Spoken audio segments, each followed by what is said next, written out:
SSC भी तेरे लिए तरसेगा जब दमदार तेरी तैयारी होगी। एसएससी भी तेरे लिए तरसेगा जब दमदार तेरी तैयारी होगी। ध्यान दीजिएगा। और मुट्ठी में होगी नौकरियां ही नौकरियां जब मेरे संग तेरी यारी होगी। प्यारे छात्रों, सच बता रहा हूँ, लाइन न लगा दिया आपने सफलता की तो आप कहिएगा।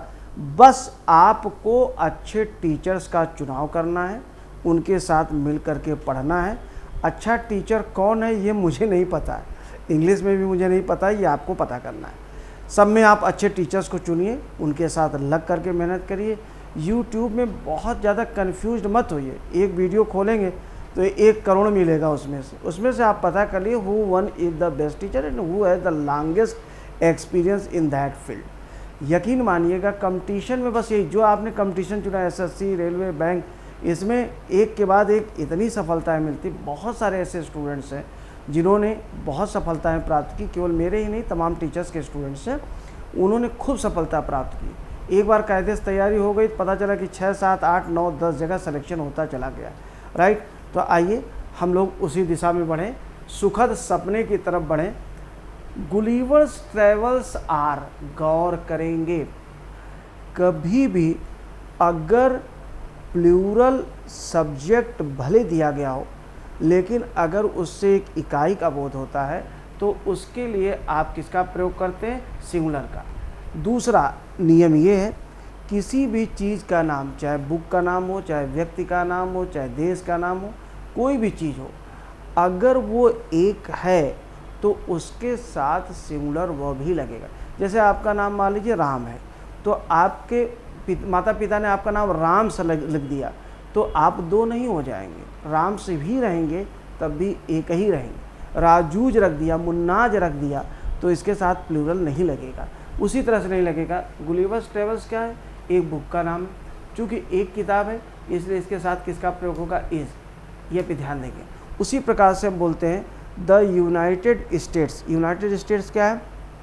लास्ट में स्टेट्स है, प्लूरल है, लेकिन चूँकि एक देश है इसलिए उसके साथ किसका प्रयोग होगा? सिंगुलर। द यूनाइटेड नेशंस वो क्या है? केवल एक ऑर्गेनाइजेशन है इसलिए उसके साथ किसका प्रयोग होगा? सिंगुलर। तो आप किसी भी चीज़, जैसे किड्स सबने बोल दिया, अब किड्स के माता पिता ने उनका नाम किड्स रख दिया, ईट्स के माता पिता ने उनका नाम ईट्स रख दिया। तो नाम रखने से कुछ नहीं होगा। अगर एक है, जैसे अटल बिहारी वाजपेयी जी की एक है माई 51 पोएम्स, तो my 51 poems has been written by Atal Bihari Vajpayee जी।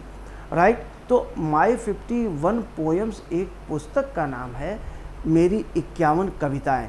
तो एक पुस्तक है चूँकि, इसलिए उसके साथ वर्ब क्या लगेगा? सिंगुलर लगेगा। तो यहाँ पे देख लें इसको।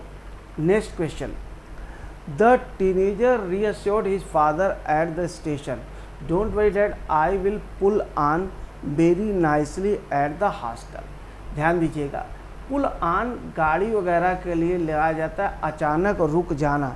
जैसे अगर मान लीजिए कार वगैरह अचानक रुक गई, पुल ऑन का प्रयोग किया जाता है। पुल थ्रू का मतलब होता है कि ठीक तरह से रहना, मतलब किसी समस्या से निपट लेना, किसी दिक्कत से आगे चले जाना, that is called pull through. उसे हम सफल हो जाना किसी भी चीज़ में, उसे हम कहते हैं पुल थ्रू। तो यहाँ पे किसका प्रयोग होगा? ये आपका पुल थ्रू का प्रयोग होगा। पुल थ्रू का मतलब होता है कि हॉस्टल में ठीक ठाक से रह लूँगा, हॉस्टल में कोई समस्या होगी तो मैं उससे निजात पा लूँगा। Most of the developing countries find it difficult to cope up. हा, भर भर के क्वेश्चन पूछे गए। अच्छा ये बताए कहाँ से क्वेश्चन पूछेगा? भाई एक सीमा है ना, तो अगर इंग्लिश में आपने उस सीमा को खूब कायदे से कर लिया, क्वेश्चन उसी में से आना, ये जान लीजिए। और प्रैक्टिस सबसे बड़ा मंत्र है। मेरे एक विद्यार्थी ने एक बार बहुत बड़ी बात कही। मैंने कहा कि भाई देखिए ऐसा कि क्वेश्चन इसी से बनेगा, तो उसने हंस के कहा कि सर इतनी प्रैक्टिस आप करवा देते, मतलब मैं क्या करवाऊँगा, हम सब लोग मिल करके कर लेते हैं, क्वेश्चन आएगा कहाँ से? तो जब इतनी प्रैक्टिस आप कर लेंगे, दसियों हज़ार वर्ड्स की प्रैक्टिस कर लेंगे, सैकड़ों कॉम्प्रिहेंशन कर लेंगे, PQRS के कर लेंगे, सबकी कर लेंगे, तो क्वेश्चन बनेगा कहाँ? उसी तरह से यहाँ पर भी है। कोप अप हज़ारों बार पूछा जा चुका है, आप ये जान लीजिए। सारे कंपटीशन को मिला जाए हज़ारों बार पूछा जा चुका है। कोप विद होता है, कोप अप का प्रयोग नहीं होता है। स्पोकन वाले खूब कोप अप करते हैं, एक्चुअली ये कोप विद केवल होता है, कोप अप नहीं होता है। कोप अप का मतलब, कोप विद का मतलब क्या होता है, किसी समस्या वगैरह से निपट लेना। जैसे suppose that you are facing some hard question and if you have prepared well with me you can easily cope with that question and will succeed in your examination, right? आप इसको आराम से कर सकते हैं। तो cope with का मतलब ये होता है किसी समस्या इत्यादि से निपट लेना। People blamed him for being a coward person। मज़ा आ गया, मज़ा आ गया, मज़ा आ गया भाई साहब, मज़ा आ गया। ये देखिए जैसे कावर्ड है, कुछ ऐसे एडजेक्टिव है, देयर आर सर्टेन एडजेक्टिव्स जिनके अंत में ly आता है, but they are not adverb because this is you know that if you see an adverb and that is adverb of manner, at the end of adverb of manner you will find ly that tells adjective के साथ ly लगा करके maximum adverb of manner बनता है। जैसे अगर आप courageous हैं तो काम कैसे करेंगे, courageously। brave है तो काम कैसे करेंगे, bravely। smart है कैसे काम करेंगे, smartly। कोई बोल्ड है तो बोल्डली, फुलिश है तो फुलिशली। लेकिन कुछ ऐसे वर्ड्स हैं जो एडजेक्टिव तो हैं, इनके लास्ट में ly लगा, लेकिन ये एडजेक्टिव है, कावर्डली। इसी प्रकार से क्या हो गया, माइजरली, फिर क्या हो गया, लवली, फिर क्या हो गया, लाइकली। ठीक है, इसी तरह से तमाम ऐसे वर्ड्स हैं जिनके साथ हम लोग क्या ly लगा होता है, लेकिन ये बेसिकली क्या होते हैं, एडजेक्टिव होते हैं। अब इसको अगर बोलना है एडवर्ब के रूप में, एडवर्ब अगर बनाना है, इन ए कावर्डली मैनर, इन ए कावर्डली मैनर का हम प्रयोग करते हैं, इन ए माइजरली मैनर का हम प्रयोग करते हैं। क्लियर है? तो यहाँ पे जो बनेगा, आपको कभी भी जो लिखना है ये देखिएगा, people blamed him for being a coward person. या तो आप पर्सन हटा दीजिए, क्योंकि कवर्ड क्या है, नाउन है, तो नाउन के साथ फिर नाउन का प्रयोग क्यों होगा, या फिर आप इसको पर्सन रहने दीजिए, कावर्डली कर दीजिए। प्रॉब्लम क्या है? ठीक है, प्रॉब्लम है क्या, हर रूल पिला दूंगा, ये ध्यान रखिएगा, एक एक रूल को। ठीक है, आपको मज़ा आ जाएगा। 50 सेट्स अगर प्रभु ने करवा दिया तो आप चिल्ला देंगे कि साहब अब ग्रामर हम लोगों को पूरा रटा गया। बेस बस क्लियर होना चाहिए, ये ध्यान रखिएगा। बेस क्लियर नहीं तो उसके लिए बेसिक जो मैं आगे पढ़ाऊंगा उसको करना है, लेकिन ये CGL के लिए मैं कर रहा हूँ, उसको ध्यान रखिएगा। We swam up to the drowning man and caught hold of his clothes before he could go down again and pulled him out safe to the shore. ध्यान रखिएगा, जब आप उसको पुल आउट कर रहे हैं तो इसका मतलब क्या है, वर्ब है। अगर वर्ब है तो वर्ब की विशेषता एडजेक्टिव नहीं बताएगा, वो कौन बताएगा, adverb. And pulled out him safely to the shore, और उसे खींचकर सुरक्षित तरीके से हम किनारे पर लेकर के गए, तो सेफली का हम यहाँ पे प्रयोग करेंगे। Next question, Meena was so tired that she could not hardly, scarcely, बेयरली, rarely, seldom, ये सब क्या है, लिटिल, फ्यू, ये सब निगेटिव है। जब आपको हार्डली लिखना होगा तो नॉट का प्रयोग, नो का प्रयोग, नेवर का प्रयोग नहीं करेंगे। तो यहाँ से आप यहाँ पे क्या करेंगे, नॉट को हटा देंगे और हार्डली को रहने देंगे। ठीक है, she could hardly talk to the guest for a few minutes, बामुश्किल वह कुछ मिनट तक बात कर पाई। He went to England to work as a doctor but return as he could not endure the weather there. देखिए, he went to England, England गया वो, to work as a doctor, doctor के रूप में काम करेंगे, बट रिटर्न, लेकिन लौटा, as he could not endure the weather there. Endure का मतलब सहन करना, मतलब जो वहाँ का मौसम था, बहुत ठंडा मौसम होता है, तो वहाँ से उसको सह नहीं पाया, तालमेल नहीं बिठा पाया, इसलिए वो भाग कर के घर आ गया। बढ़िया किया, अब यहाँ पे इलाज करेगा वो। ठीक है, नो एरर है। She inquired whether any one seen, देखिए सीन क्या है, थर्ड फॉर्म है। अगर थर्ड फॉर्म है तो बिना have, family, have, has, had, will have, shall have, can have, may have, might have, should have, would have, उसके बिना ये थर्ड फॉर्म का प्रयोग नहीं होगा। तो सी इंक्वायर्ड, उसने पूछा, वेदर एनी वन सा हर बेबी, क्या किसी ने उसके बच्चे को देखा। व्हेन आई वेंट आउटडोर, देखिए आउटडोर और इंडोर ये एडजेक्टिव होता है, जैसे आउटडोर गेम, इंडोर गेम, ये सब क्या है, यहाँ पे एडजेक्टिव है। जब आपको एडवर्ब के रूप में बाहर बोलना होगा, जब मैं बाहर गया, तो ये आउटडोर्स होता है, ठीक है, आउटडोर नहीं होगा, ये आउटडोर्स का, आउटडोर्स का प्रयोग, इसका मतलब क्या हो गया, ये एडवर्ब है कि मैं बाहर गया।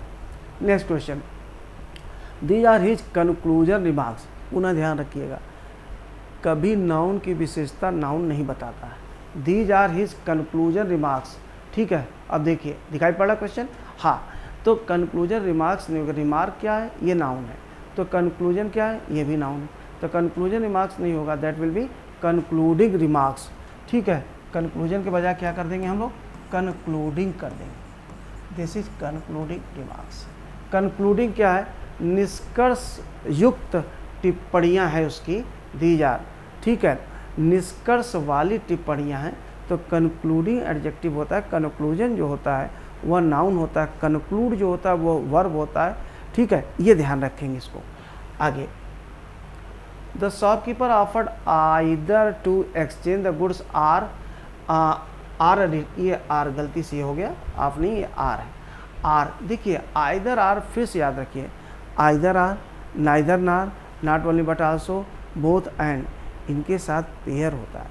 तो अगर आइदर टू एक्सचेंज इन्फिनिटिव लगा है तो आर टू रिफंड, ये ध्यान रखिएगा, यहाँ पर भी इन्फिनिटिव का प्रयोग होगा। कभी कभी लोग इसे टू आइदर कर देते हैं, ग्रामेटिकली ये भी सही है, गलत नहीं है, लेकिन ध्यान ये रखना है कि जो कमीशन हमारा लेता है वो इस तरह से लेता है, बाद वाले में जो पहले वाले में लगा होगा बाद वाले में लगेगा, आइदर टू रिफंड करिए। Churchill was one of the greatest war leaders, सही है, वन ऑफ का मतलब में से का मतलब कम से कम तो लीडर्स दिया गया, नो एरर।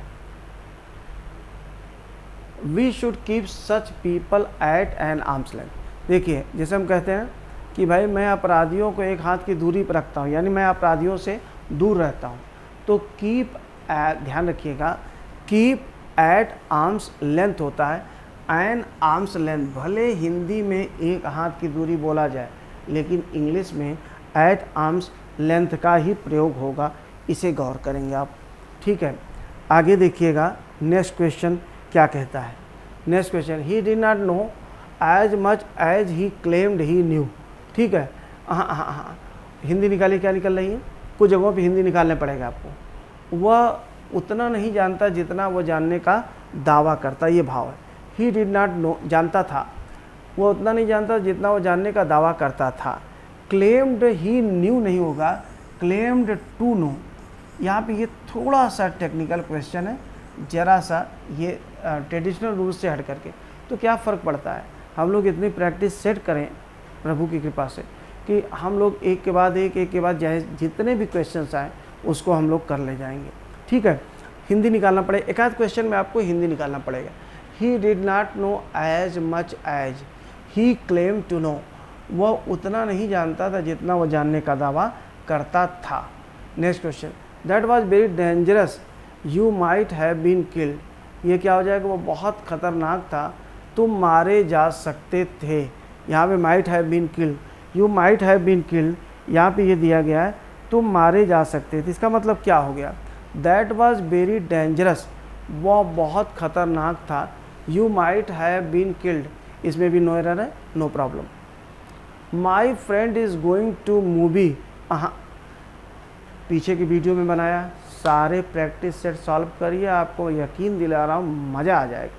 आप लोग बहुत सारे स्टूडेंट्स हमारे परेशान हैं, सर प्रैक्टिस बैच नहीं चलाएंगे, प्रैक्टिस बैच सर नहीं चला तो रहे, चला रहे हैं ना। आप कहते हैं कि एसबी सर बहुत महंगे टीचर हैं, हाँ ठीक है, महंगे टीचर जब ऑफलाइन पढ़ाएं तो महंगे टीचर, ऑफलाइन पढ़ाते महंगे, लेकिन अभी यूट्यूब पे हम आपको जितना कराते हैं ऑफलाइन वो आप जान लीजिए लगभग, उतना तो नहीं संभव है लेकिन लगभग हम आपको पूरी की पूरी प्रैक्टिस करा रहे हैं। आप करिए ना प्रैक्टिस बैच, ठीक है, एक एक चीज़ में आप चिल्लाने लगेंगे कि मज़ा आ गया, ठीक है। तो यहाँ पे आप देख लीजिए क्या बताया, पीछे की सारी वीडियो देखिएगा, आपको लगेगा कि बार बार क्वेश्चन मैं थोड़ा बना रहा हूँ, ये क्वेश्चन कौन बनाया, यूपीएससी बनाया। UPSC, what is the UPSC, the UPSC is considered the biggest organization in the field of education which conducts the examination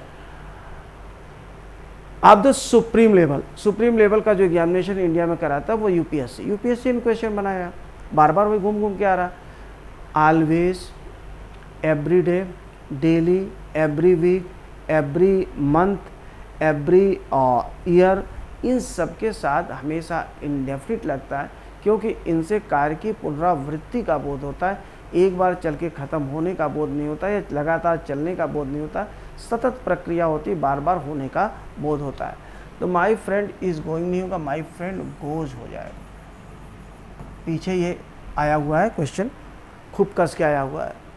अगला क्वेश्चन देखिएगा, they sit at the window and watch the traffic.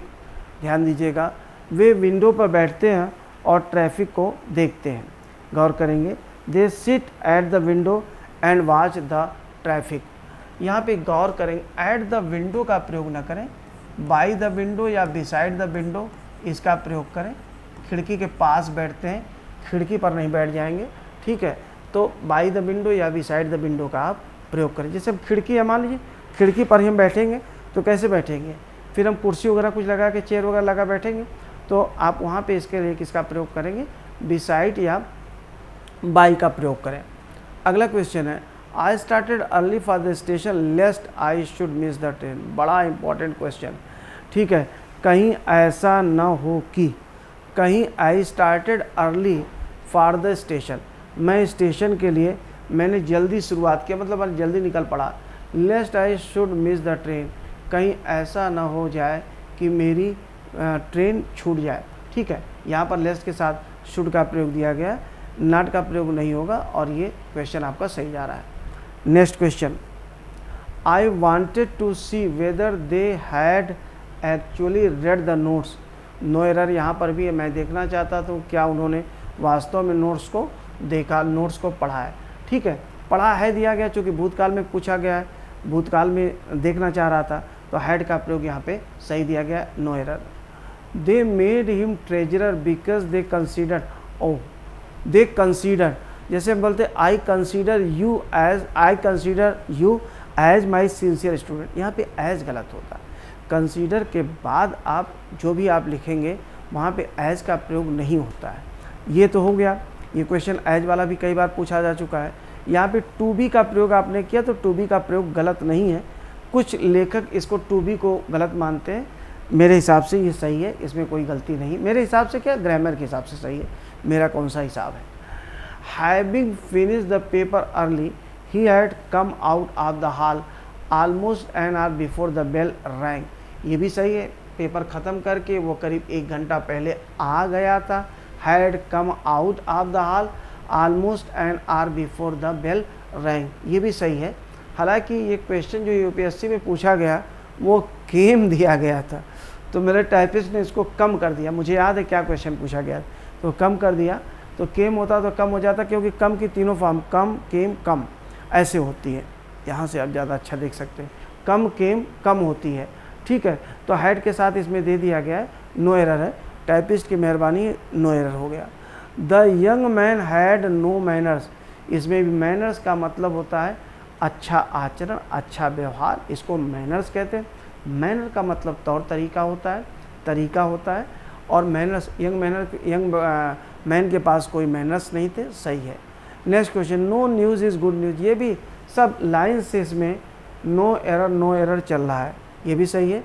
News है, sorry ये news होगा, इसमें गलती है, no new नहीं होगा, no news is good news. 146, there is no seats. देखिए, अगर हम खाली स्थान बोलते हैं तो वहाँ पे हम क्या बोलते हैं, हम उसके लिए जब भी बोलेंगे रूम बोलते हैं, सीट नहीं बोलेंगे, ध्यान रखिएगा। जब भी हम बोलते हैं नो प्लेस नहीं बोलेंगे, नो रूम का प्रयोग करेंगे। तो यहाँ पे नो सीट्स नहीं होगा, क्या हो जाएगा, प्यारे छात्रों, that will be room. Next question, Shakespeare is greater than any poet. याद रखिएगा, कभी भी अगर देन आया है तो उसके बाद एनी, आल अगर आता है तो हम अदर का प्रयोग करते हैं, वन और बडी आता तो एल्स का प्रयोग करते हैं, ठीक है, इसको मैं सिखाता हूँ। ये भस्मासुर नियम है, जो मेरा पुराना छात्र होगा वो जानता होगा। जैसे अगर हम बोलते हैं गोल्ड इज़ मोर प्रेशस, इसको मैं थोड़ा आपको शार्ट में बता देता हूँ, देन एनी मेटल। इसका मतलब क्या होगा? गोल्ड किसी भी धातु से ज़्यादा कीमती है। गौर करिएगा, गोल्ड किसी भी धातु से ज़्यादा कीमती, इसका मतलब क्या हुआ? गोल्ड भी एक धातु है। अगर गोल्ड किसी भी धातु से ज़्यादा कीमती है तो गोल्ड फिर क्या होगा? अपने आप से भी कीमती हो जाएगा, जो कभी संभव नहीं है। तो यहाँ पे क्या इसके लिए लिखते हैं? Gold is more precious than any other metal. याद रखेंगे। अगर हम ये बोलते हैं Ravi is taller than anybody, taller than anybody, गौर करेंगे, रवि किसी से भी लंबा है। अगर रवि किसी भी लंबा है, किसी से भी लंबा मतलब किसी भी व्यक्ति से लंबा है। अगर किसी भी व्यक्ति से लंबा तो रवि भी क्या अंत में व्यक्ति है, तो रवि रवि से भी लंबा हो जाएगा, जो कभी संभव नहीं। तो इसके लिए हम क्या लिखते हैं? एनीबडी एल्स, मतलब अपने आप को छोड़ करके दूसरे किसी भी व्यक्ति से लंबा है।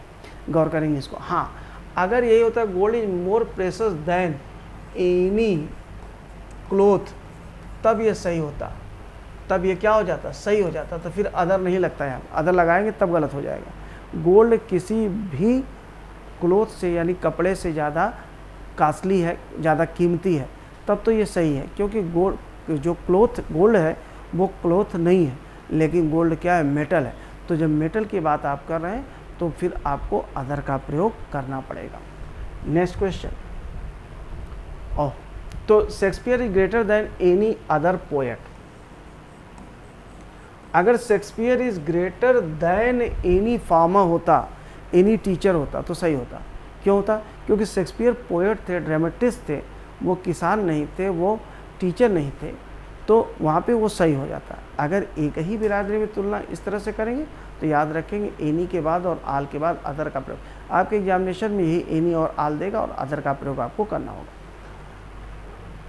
Next question. The minister announced compensation for the victims. Victims from नहीं होता, विक्टिम्स ऑफ का प्रयोग किया जाता है।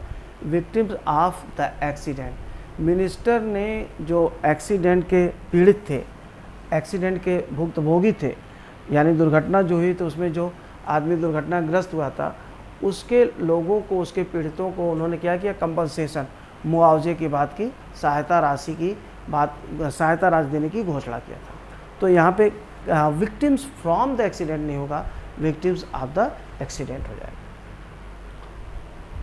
द ऑस्ट्रेलियन टीम लूज्ड, अरे भैया लूज्ड कोई शब्द नहीं होता है, lose LOSE, lose, lost, lost होगा। तो यहाँ पे जो होगा सेकंड फॉर्म इसकी क्या हो जाएगी? लोस्ट हो जाएगी। और 115, he told us that he has not read the book. फिर वही बात, भूतकाल में अगर कोई चीज़ कही जाए, सुनी जाए, देखी जाए, बताई जाए, चिल्लाई जाए, समझाई जाए, तो वह क्या होगी? भूतकाल की। ही हैज़ नहीं होगा, या क्या हो जाएगा? ही हैड हो जाएगा। राइट। तो जैसा कि मैंने आपको शुरुआत में कहा, अगर मेरे संग तेरी यारी होगी, गुरु के संग अगर आपकी यारी होगी, गुरु जितना करा रहा है उसको करते जाएंगे, यकीन मानिएगा सफलता आपके द्वार पे दस्तक देगी। और मुझे भी बहुत आनंद आएगा जब आप कहेंगे कि सर मैं सेलेक्ट हो गया। राइट। इसी सपने के साथ आगे के फिर हम लोग सेट में मिलते हैं, बहुत जल्दी मिलते हैं। तब तक के लिए बहुत बहुत धन्यवाद।